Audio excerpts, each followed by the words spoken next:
So have you read today's articles? Anything important? No? Which one? Usage of drones. Usage of drones. Okay. What about this article? Supreme Court lashes out at farmer group. Is right to protest a fundamental right? Right to peaceful protest. Sure. Okay, so we'll discuss. Then anything else? Nobel Prize is definitely important. Forest Conservation Act is important. Then 3 editorials are very nice. We don't have to discuss about the farmers killing, which is very unfortunate. What about this article? An alphabet soup. New Delhi needs to sift through. Have you read this article? Haven't? Okay, we will discuss it very quickly. No. But if you have missed this article, I will encourage you to read Taproots to help restore India's fragile green cover. Right? Sure. All of you read? No? So you can go through quickly if you haven't gone through this article because it's really interesting and it's good. Okay. The same is case with the cities are taking climate action. This article is also pretty decent. Right. Science over smart towers, very descriptive in nature.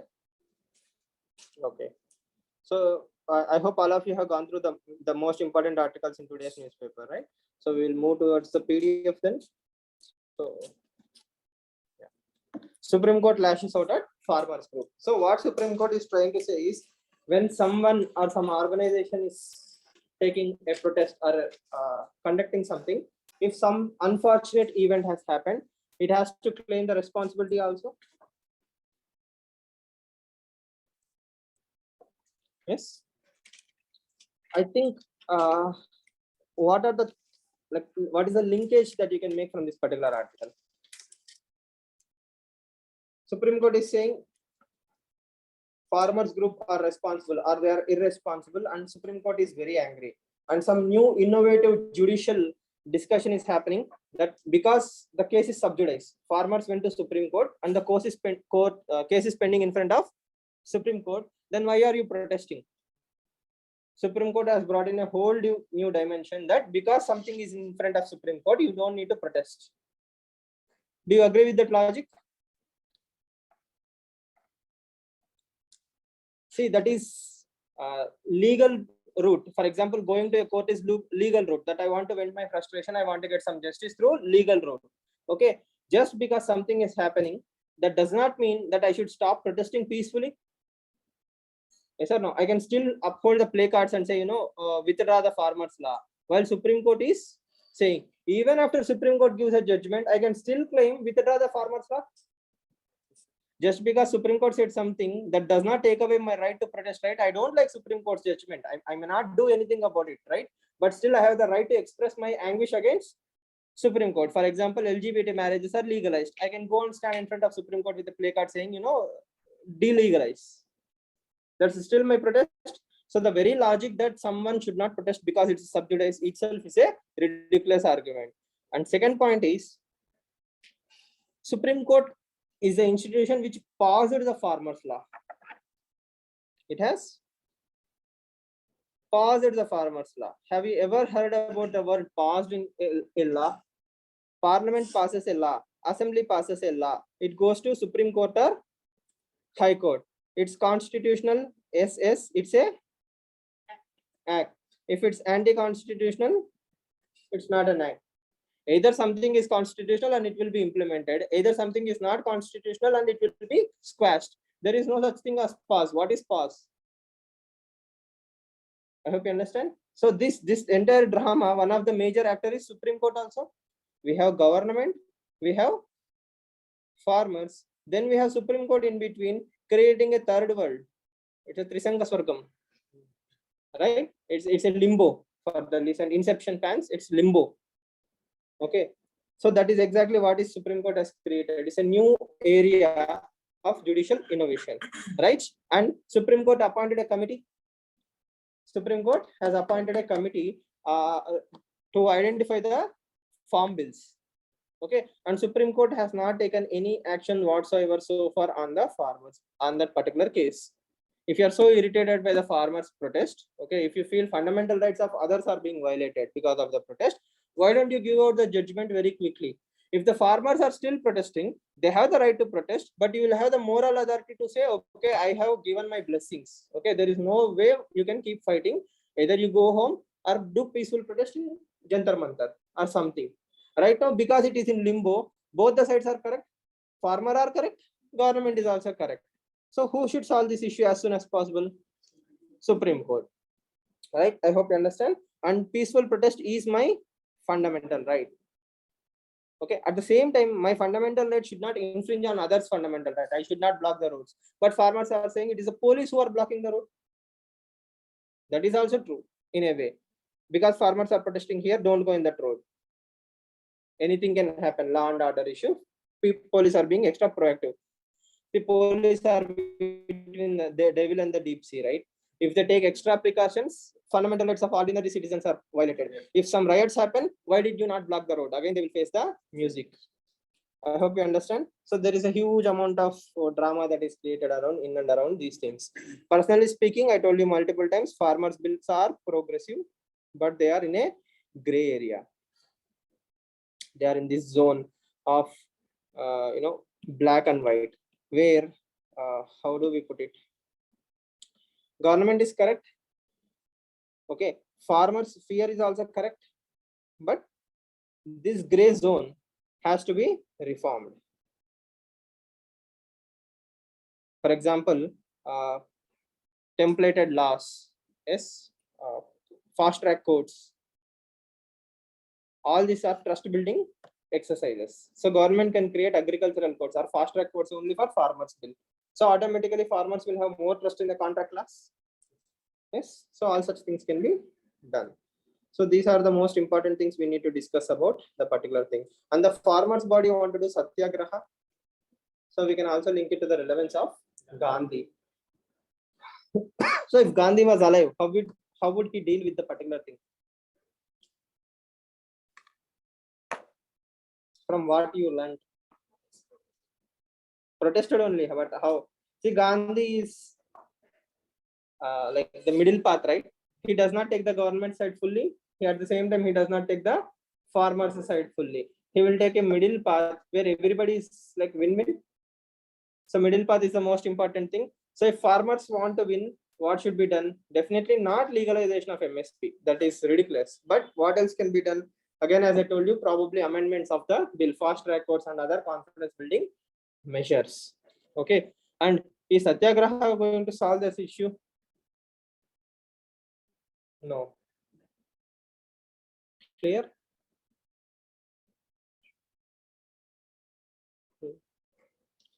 So in March 2021 itself, Supreme Court received a sealed cover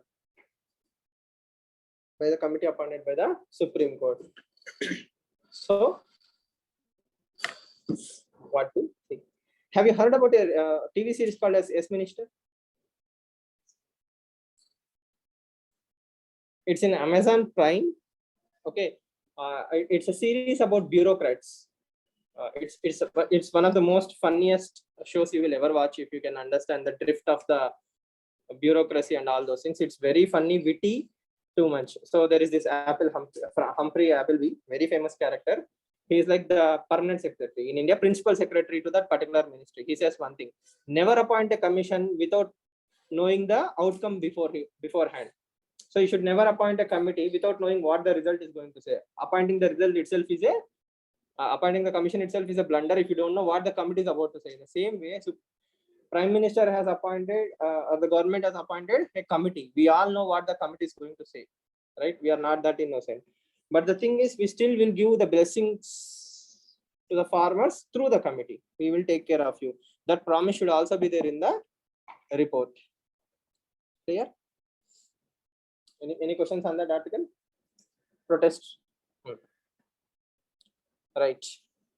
Government moved changes to Forest Conservation Act. So in the name of national security and border infrastructural development, Forest Rights Act can be subverted. This is the core thing. So how does national security and forest come into the picture? Like, where do they meet? In border areas, totally accepted, right? And even if you take the border area, nobody will actually protest, right? We don't need a huge amount of clearance of forest, especially for security infrastructure. Naxalism. And national security projects. Are nuclear installations going to be under national security projects? Can nuclear installations be national security projects? Yes. Anything else? So it's a gray area, right? We actually have everything kept under the name of national security. So that's one gray area, but we will give the benefit of doubt to the government. It should not be a problematic issue if national security and border security is needed. Conservation Act. But on the one hand, while we are saying that we should have 33% of forest cover, from 1952 onwards, India is having a single target of national forest policy, 33%. 33% of Indian geographical land should be covered under forest. Right now, I think it's around 24 or 25. Oh, okay. So according to the forest report 2019, 24.56% is covered under forest cover. Still, we are very far away from 33%. So national security, nobody should have an issue, right? At the same time, border area, nobody should have an issue. But where should one have issue? The other developmental activities like dam construction and other things. Point number 2 is afforestation should be as seriously taken by the government as deforestation or developmental activities. Editor, this article is not there in Hyderabad edition.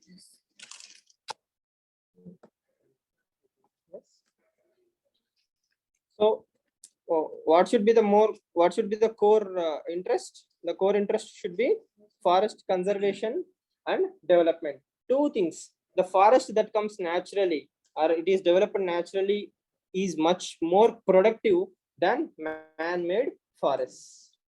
Why? Most of the times man-made forests are unscientific in nature. Okay, there is a technique called as Miyawaki technique. Miyawaki, Miyawaki, Miyawaki technique. It's a Japanese technique for afforestation. One of the criticisms of Miyawaki technique is you don't apply the local trends. For example, you must have seen many trees in Hyderabad, but how many trees are actually host to birds? Yes or no? Mango trees are very common in many households. We plant mango tree, but actually, have you seen any bird nesting in mango tree? Right? So that means the native trees are the flora and fauna of that particular area are adapted to the native trees. For example, there is a tree called as juice fruit. There is a tree called as juice fruit tree. Okay, it has a green grape-like or pear-like fruits. Bats love the tree. Okay, so if you want to conserve bats, you need to plant more juice trees. But we plant neem tree and mango tree. And normally these two trees are not, I personally haven't seen them being used by birds as a nesting place. Okay, I might be wrong. But there are other native trees which are actually host to a lot of biodiversity. So that techniques and all those things are totally ignored under afforestation. Miyawaki also, but normally also under afforestation mode, we forget all these things. We just keep on planting as per our needs, not for the flora and fauna needs or that particular area needs. For example, let's say Telangana is a dry state, rain-fed state. Okay, that state will have a different kind of trees which will support the local plantation and with also drought resistant. But if we plant something else, okay, that will be hugely problematic. So the scientific approach should be deeply ingrained in the society for afforestation. It will add more value. And we also are supposed to take carbon sequestration capacity. Carbon sequestration capacity. That means one plant have more capacity to absorb carbon dioxide. such plants should be encouraged, whereas plants which do not have huge carbon sequestration capacity should be not be encouraged. So in afforestation campaigns, if you are planting useless plants for a huge area, you are actually not doing any service to the ecosystem, right? So the Hindu editorial says the same thing, and we are also talking about the same thing. So afforestation is definitely a solution to developmental activities, but even if that afforestation activity is very scientific, only then it will be very productive. Clear? So there is a fund called as compensatory afforestation fund, known as CAMPA fund, CAMPA, CAMPA. Compulsory afforestation plan, CAMPA fund. Okay, what is the problem with that fund? Whenever I'm destroying a particular area's forest, I will put certain amount of money in the state government, and the state is supposed to use that fund for afforestation. Okay, so in some areas, what happened is the roads will be there. On the side of the roads, they are supposed to plant these trees. There was given a target, so they cut down the existing trees so that they can plant new trees. Okay, so this is how people at the lower level do not understand compensatory afforestation. It's not their fault, right? Somebody told them to plant new trees. There is no place. What do? No, I'm not joking. This is true story. Okay, they have removed the old trees and they have planted the new trees. So compensatory afforestation. But if they were aware that there is something called as carbon sequestration, probably they would have not done the silly thing. Yes. Okay. So yeah. COMPA. CAMPA. CAMPA. All caps. Compensatory afforestation fund. CAMPA fund.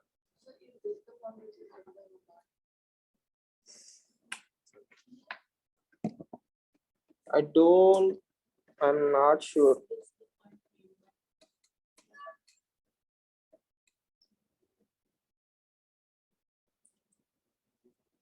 Might be, but I think central government holds the CAMPA fund as far as I remember. No.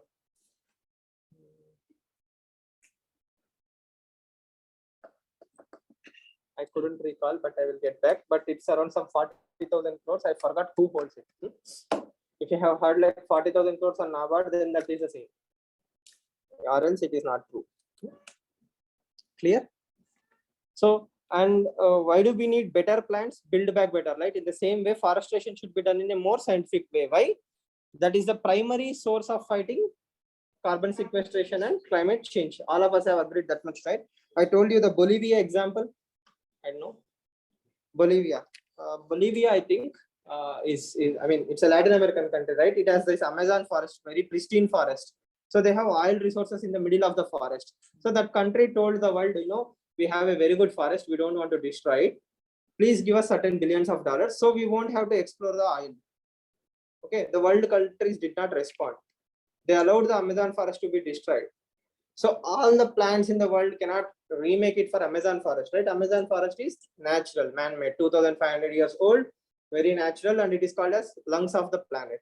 So by destroying that, if you are going for all these things also, it's not still equal, right? So these are the major changes, right?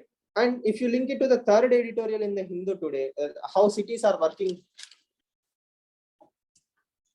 the left one, how cities are helping or fighting the climate change. You can see urban gardening.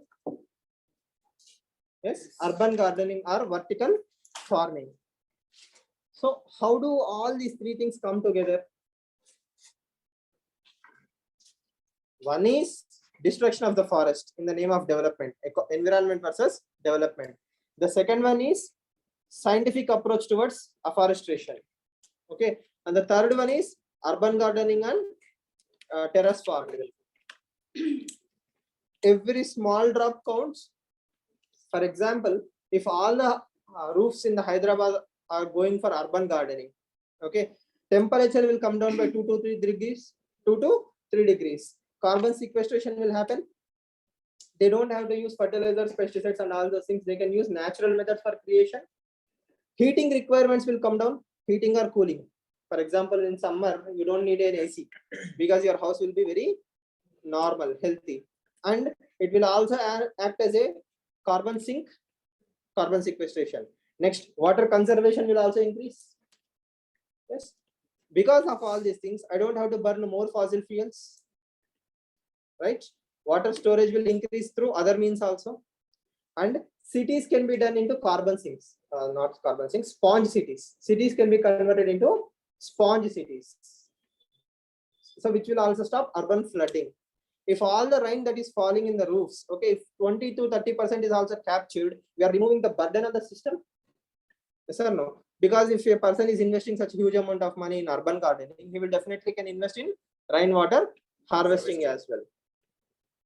So on the one hand, we are adding more value to the roofs, which will reduce the burden on the city greenery. Then the city greenery will also increase. We can plant more and better trees in the logical fashion. So as a future policy maker, you should converge everything. Right now, what are we doing? My right hand is don't know what my left hand is doing. But if both my hands know what exactly are we doing, forest conservation, forest development, afforestation, urban gardening, urbanization, everything is being handled in one go. So we can interlink all the three editorials. One article and the two editorials can be interlinked. I cannot bring new trees in Hyderabad. For example, if you see the state of trees in the middle of the divider, they are covered with this thickness of black cover. The poor trees will be crying for rain, right? Whenever there is a rain, they will be clean, or else it will be filled with diesel smoke. Okay, so we cannot expect city trees to do miracles. But vertical gardening can do miracles for the cities, and China has actually implemented it in the name of sponge cities, right? Sponge cities actually reduce the temperatures. Germany is doing the same, which will also reduce the energy requirements of the city. Just imagine in summer, we don't have to use ACs, like at least in homes. The advantage is manifold, right? And we are also reducing the fertilizer burden, pesticides burden, etc. Clear? And that will be a revolutionary mechanism. And I think Bengaluru made it compulsory for all the rooftops to have a solar plant. A 60-40 sites and above should have solar rooftop water heater. Only then they will give you permission. Yes. 60-40 sites should have rainwater harvesting compulsory. Okay. And the others should have solar. So, way back in 2000, Chennai, Madras has made it compulsory for all houses to have rainwater harvesting. Not even all houses, even if all government buildings do rainwater harvesting also, we can increase a lot of water. Did I recommend you that video, TED Talk? Pankaj Mishra. Anupam Mishra, I think. Anupam Mishra TED Talk. It's a 15-minute video on water conservation. Water conservation, TED Talk Mishra. You type these words, some video will come. Right? It will be life-changing. Yes. Who is known as Waterman of India? Akshay Kumar. Dr. Rajendra Prasad. Not the old guy. There is a new Rajendra Prasad. So he is known as Waterman of India. He worked in Rajasthan. Oh, Dr. Rajendra Prasad. Okay.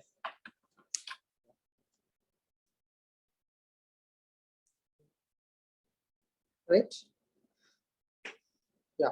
And this will also work in the direction of carbon sink INDC targets. India has a carbon INDC target, right? What are the 3 INDC targets? Intended, national, determined contributions. INDC. Paris Agreement targets. You remember?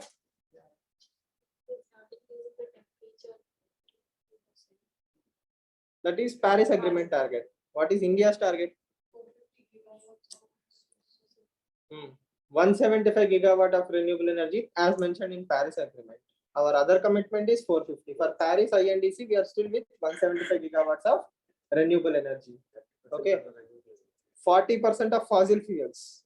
40% from fossil fuels. 2.5 to 3.3 extra gigatons of carbon sinks. So if we plant more trees, that will act as a carbon sink. So everything we do will act as a carbon sink. So I hope you understand. So the major push has to come from the top end, and it should be more scientific. Every area will have its own unique plantation. Only then the product will be, the project will be successful. From top to bottom, we cannot plant the same tree and expect miracles. Yes. And we are not only thinking about trees, we are also thinking about flora and fauna. Animals and birds are equal contributors to the nature, right? Bees, honeybees, pollinators, birds, everybody has a role. We cannot lose our diversity in the name of development. So that conservation is very, very important. Clear? But unfortunately, with all the seriousness of India, we are still not able to reach the 33% target. And even more important is dense forest area is coming down. Forest area is one thing, dense forest is one thing. If you have 10 kilometers of area, okay, with bamboo trees, still it is considered as forest. 10 kilometers of area with bamboo trees is a forest. Is it actually productive? Eucalyptus trees of 10 kilometers. It's a eucalyptus plantation, but it is also a forest, but it is not adding any biodiversity, right? So we should work on dense forest conservation. Yes. Or 2050 will happen in 2030. No? I sincerely hope so. No? Why should humans have all the fun? One day Earth will decide that and it will act back. Okay. You know, when we watch that Avatar movie, for the first time when they go to that Pandora, I really feel so bad. Like, we have such a beautiful planet. If only we had the wisdom from earlier times. At least right now we should have some wisdom, but nobody is bothered about the planet.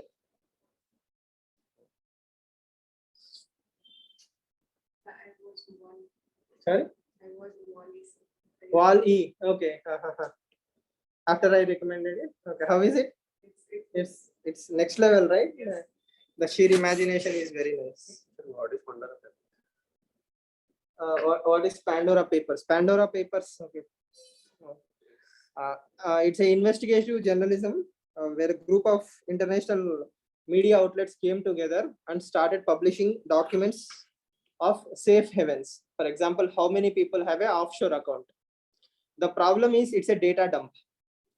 I can have a legitimate reason to open an offshore account. It need not be illegitimate reason. For example, I'm a billionaire. I have 1,000 crores of money. Okay. I want to give it to my children or grandchildren after my demise. So I kept it in a trust in an offshore account so that none of my family members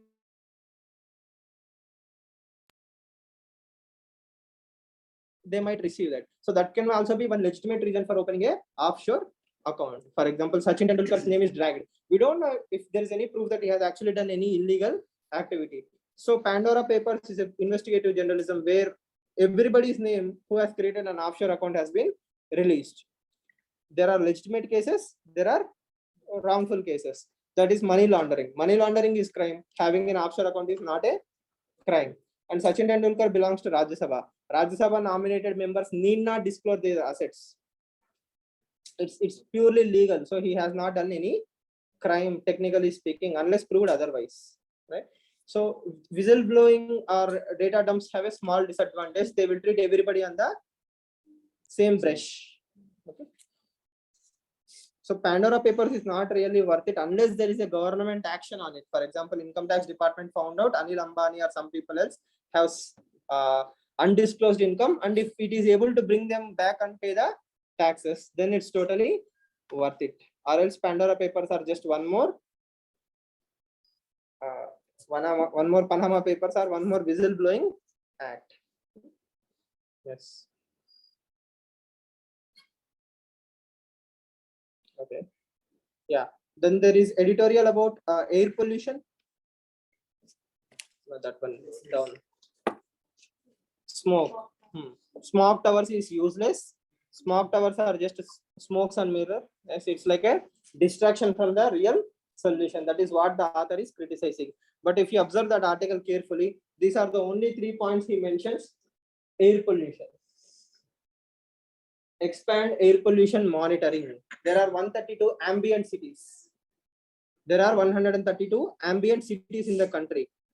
What are ambient cities? Cities whose air pollution are higher than what government has suggested. 132 cities are like that in India.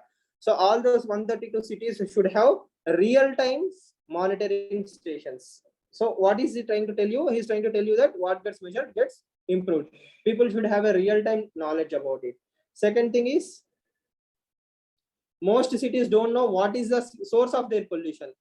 For example, for Kanpur, it might be different. For Hyderabad, it might be totally different. So every city should know what is the primary reason for its pollution. Then only I can work on that. If I sit in Delhi and say Hyderabad, close down all your tanneries or something. In Hyderabad, if there are no tanneries, what is the point? Right? So what gets measured, what gets improved at local levels. So local level solution should be identified. And he also says one of the reasons is, according to their research, urban slum dwellers are burning a lot of wood and other activities, which is increasing the pollutions. Ambient means outdoor, outside. Ambient means outside pollution. National ambient air quality. Ambient means outside pollution, outdoor pollution. So the third point he mentions is, people are burning wood and other activities that should be removed, and we should move towards blue flame revolution. We should move towards blue flame revolution. That is nothing but Ujjwala. Ujjwala scheme is also blue flame revolution. That means LPG gas will be used.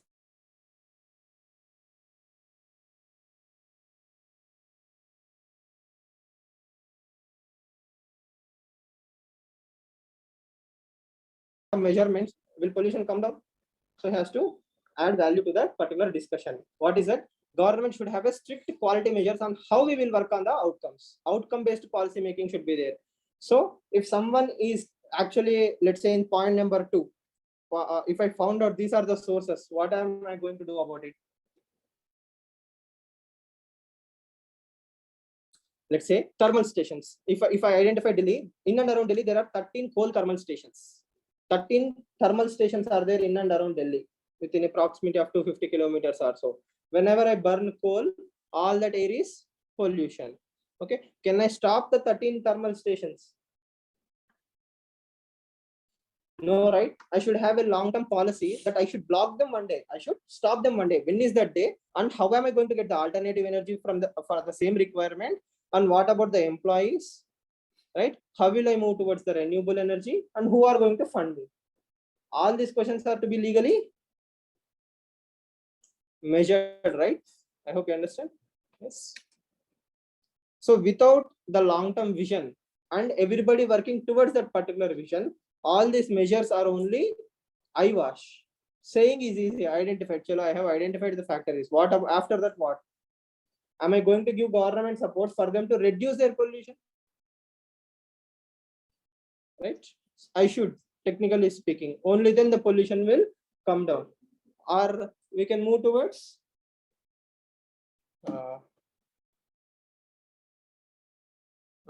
better engineering standards. I didn't get it. We go with the flow, right? Yes, like Ganga, we keep going towards Bay of Bengal. We won't stop with anyone. Yes. So what I'm trying to tell you understand, right? Beyond intention to implementation, it's the convergence of the efforts. It's not about one industry. I'm not talking about air pollution in isolation. I'm talking about every industry in isolation. Think about it. If you take 5 minutes from point A to point B, because it's 1 kilometer distance, okay, are you burning more fuel or less fuel? From point A to point B, if your distance is 1 kilometer, you are traveling in 2 minutes or 5 minutes. You are burning less fuel or more fuel? Less fuel, right? Normally speaking. But if there is a traffic jam, 1 kilometer, I am crossing in 25 minutes. I'm actually unnecessarily burning huge amount of fuel. So urban planning will also come into the picture of air pollution reduction. Yes or no? If there is proper urban planning from Kempagowda to Silk Board, right? Yes. So if you can move very quickly, for example, in front of our institute also, you can see there is a huge amount of traffic jam. If there is a flow, do you think petrol will be wasted? So where is air pollution and where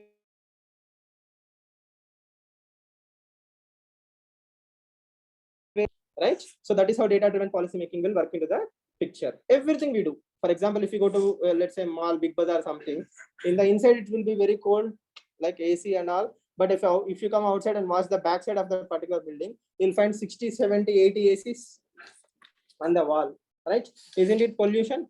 So what can we do to think? Green buildings. Green buildings, but that means buildings with more natural light or vertical gardens, and all these things will also reduce the temperature needs.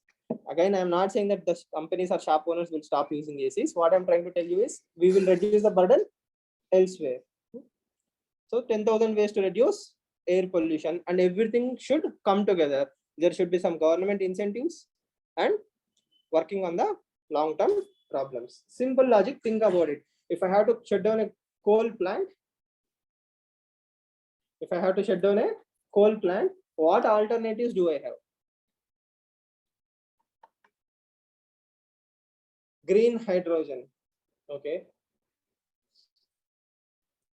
Right now, what is the problem? Coal hydrogen. Okay, fine. I will take it. So what is the problem with green hydrogen? Market rate fluctuation. High cost of creation. To create green hydrogen, the cost is very high. Second thing is storage. Where will I store it? Yes, everybody is saying electric vehicles. First, I need to create swappable batteries. Yes, we need to create the ecosystem where production will take place. You know, if I go to petrol bunk in the future, I will take the battery outside and put the battery and just drive. If the system is that smooth, then electric vehicles will be a boom, or else it will become a burden. And intercompatibility of the battery should also be there. Tata batteries won't fit in Tesla. Tesla batteries won't fit in Maruti. Then again, it's a problem. You can think of the future. So I will share the PDF. You can read what are national ambient air quality standards. I have discussed it earlier also. I have given you a question. Carbon dioxide and methane are not calculated in air quality measures in India. So ambient air pollution. Next is drone-based vaccine delivery model. This is very apt for hilly and difficult terrain, especially the northeast and the Himalayan states. It applies more in the 11 special category states. Telangana is the pioneer vaccine deployment through drones. Okay, so the future is very safe and secure. That even the remotest corners of the countries can be covered through drone technology. Vaccine distribution, emergency vehicle distribution, organ transplantation, blood transfusion, blood sampling, diagnosis. For example, Nipah or some other virus outbreak has happened, we can safely transport the virus. So a lot of scientific advancement will happen because of drones. The other side of the coin is a lot of illegal activity will also increase because of drones. Both are true, but we will be ready for the illegal activities. I hope so.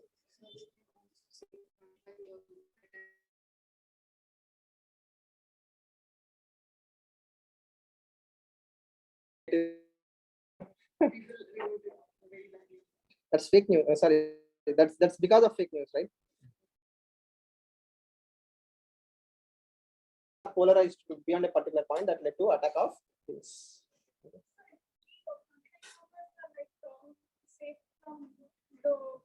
Contamination, effect of contamination. Again, see, yeah, I do understand it, but I don't think we are that technologically advanced, right? Where we send a drone, it will land a rover, it will take a blood sample again. I sincerely hope so. Such things will happen because exposure to any virus is a deadly and dangerous thing. Or at least we can send PPE kits from a safe zone. That much can be done. Amazon deliveries will happen through drone. Yes, Swiggy deliveries probably will happen through automated robots. Yes or no? So not only drones, through road also, you will have a remote car like something. It will automatically set a GPS location and it will keep driving itself. Self-driving cars for food delivery. If somebody stops it, opens the Swiggy, then I don't know what will happen. Somebody like me will always be there. Creative solution. So India does not have a shortage of creative people, right? We will always use new solutions. Okay. Yes. It's like Inception, right? I say something, I go back, I ask the feeling. Drones are a good thing. Seed balls, yesterday we have seen seed ball delivery. So drones are continuously in the news. Just keep an eye on drones. By the way, what is difference between drone and an unmanned aerial vehicle?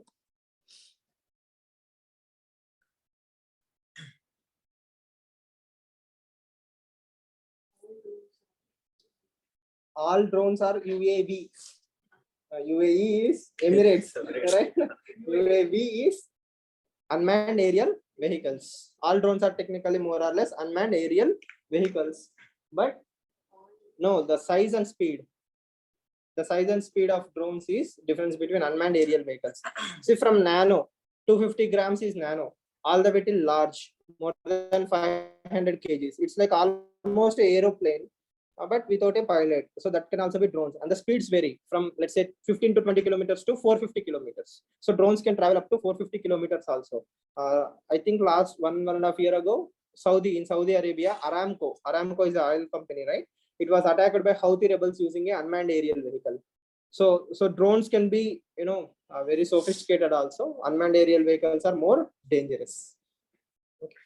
Yeah. Not all missiles, but there are UAVs with missile launching capabilities. Attack drones, yeah. Drones are also used for the bombing. Yeah, they are actually unmanned aerial vehicles. That they differ from. Concept is same, but higher we call it as UAV, smaller normal quadcopter and all these are drones. Okay. Next, last article, net oil importer India left with options as price surges. We have discussed Brent crude oil. Yes, what is Brent crude oil? Is it sweet or sour? I haven't told you. Yesterday itself, no? No?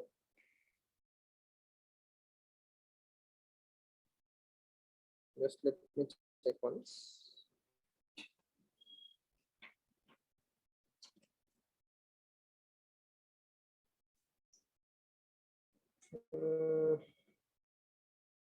Don't worry, we will cover that. Brent is sweet. So that is the previous question paper. No, not that. No, I made a PDF. I was looking for that PDF.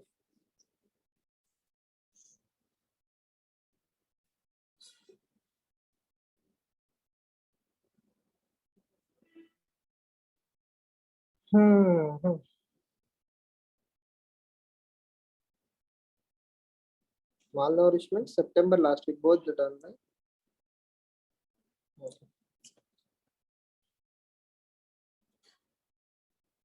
Okay. Prelims question paper. The question is No, that I know, but I'm looking for something else. Both West Texas Intermediate and Brent are previous questions. Yeah, I remember all previous questions. Right? I was looking for this PDF, I think. Yeah. See, most important thing we need to remember in Hindu paper is Brent comes every day. Brent crude oil is published every day. On the left hand top side of the business section paper, you will find Brent word. Brent is like gold standard of oil. Okay. So this is a prelims question. So we'll try to remember the basic things.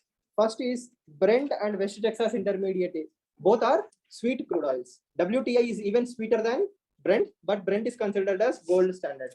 And Brent is found in North Sea. Brent is found in North Sea.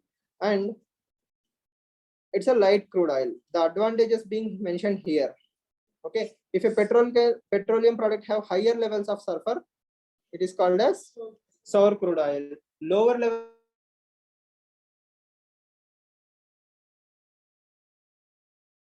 sulfur content, they grade it. Okay. So no confusions there. Okay. Level of sulfur decides the crude or sweetness. Sweet means better for the companies. Okay. It is easy for the companies to process that. That is why sweet crude oil is considered as the best. But when it comes to India, we are totally unique, right? So we use a mix of Brent plus Dubai crude. We have something called as Dubai plus Oman crude. That is 75% of weightage, whereas this is used as 25%. 75-25 ratio of sour and sweet. So when someone says Indian basket, they are not talking about Brent crude oil alone. That is why you don't see the petroleum prices in direct relations. When Brent barrel goes to $100, automatically Indian petroleum prices are not reflected equally, because only 25% is Brent, 75% is from Dubai and Oman crude. Remember this, it's a very important thing. Okay, but the gold standard for oil is Brent crude oil. Okay, clear? So this is the basic of Brent, and there is one more oil called as West Texas Intermediate. This is used in more or less USA. This is used more or less in USA. So that is the difference between Brent crude oil and other things. Okay. Now coming to today's newspaper, we have a totally different issue. Net oil importer India left with a few options, but to surge of oil prices. So India is a smart country, right? We know that we are dependent on oil. Country imports 85% of crude oil, 50% of its natural gas. So if tomorrow there is a war between Arab countries, if oil stops coming into the country, aren't our energy security is under threat? Isn't India's energy security under threat? Yes or no? How will Prime Minister go from one place to another place? Yes. So that is why they have created a policy known as integrated energy policy.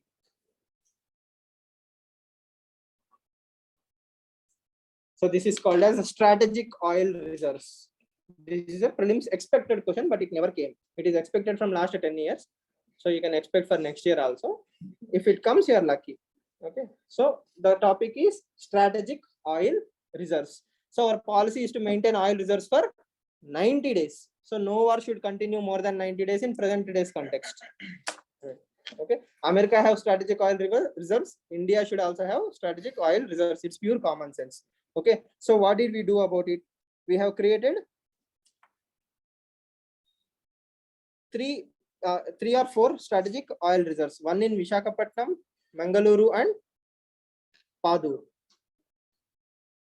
Visakhapatnam, Mangaluru, and Padur. We have created 3 strategic oil reserves. So 10% rule. Okay, we are supposed to have strategic oil reserves for how many days? 90 days. How many days do we have? 9.2 days. Okay, in 2019. That is slowly improving. Clear? I hope you understand the logic, right? This is called as the strategic oil reserves.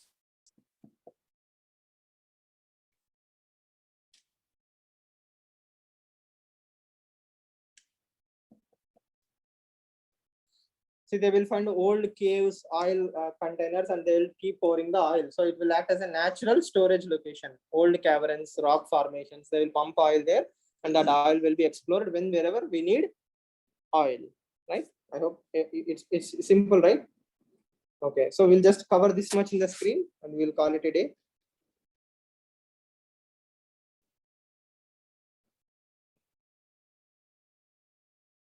So stage 2 of strategic oil reserves should be in. One is Chandikol, Odisha. Stage 1 also we have Padur. Stage 2 also we have Padur in Karnataka, right? And next point, this one. How are prices of major petroleum products like petrol and diesel are decided? What you hear in the news is taxation. Like central government imposed a tax, the state government imposed a tax. But the basic work is done by oil marketing companies. Indian Oil, Hindustan Petroleum, Bharat Petroleum.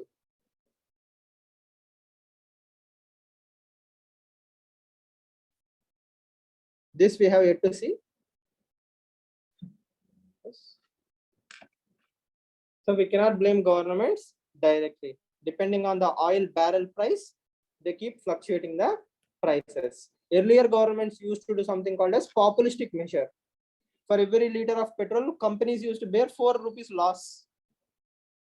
They don't want to increase the petrol price, but when the international prices increased, oil companies used to sell petrol at losses. So that is why this progressive move was made to give the power to oil marketing companies. That is why whenever we see oil prices going, see this plus the taxes will be there. It's not like oil companies are the reason for your 100 rupees or 105 rupees. They charge a certain amount of money. Apart from that, state governments will throw some taxes. Central government will throw some taxes. That is leading to explosion. Clear? So the solution to this article is strategic oil reserves.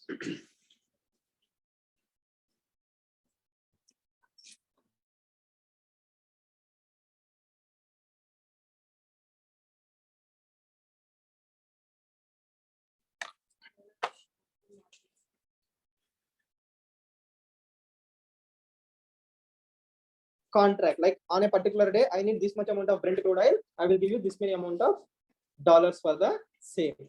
So it's a agreement between companies. So as of now, oil prices are $79, which will affect. So why petrol, diesel not added to GST? It's a simple argument. The only source of revenue for state government is alcohol and petroleum prices. So if petroleum is given to GST, states will totally be dependent on the center government. So states do not want to lose their revenue capacity or revenue making capacity. So that is why they don't want to bring on to GST. And it's not like when they bring under GST, the prices will come down to 60 rupees or 70 rupees. If right now it is 105, probably then it will be 96. So 10 rupees or 15 rupees maximum difference will be there. It's a huge thing for economy. But normally speaking, state governments will lose revenue. Only alcohol for human consumption and petroleum, land deeds, aviation turbine fuel, registration of lands, stamp duties, these things come under state revenues. Just think about it. If states give up that power also, they will be like totally dependent on the mercy of central government. Clear? So again, I will share the PDFs, right? No, I didn't. Okay, don't laugh. Fine. I will share it. So we'll have better clarity. It's basically Okay. The size is a bit huge. Whom should I share it to?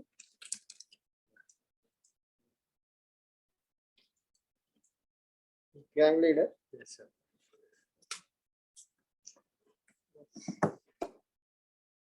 True power is not secret, it will come. So the beatings. Right?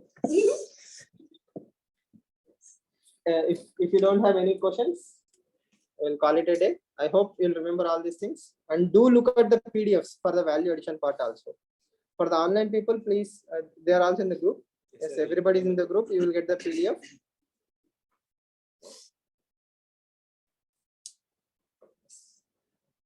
Right.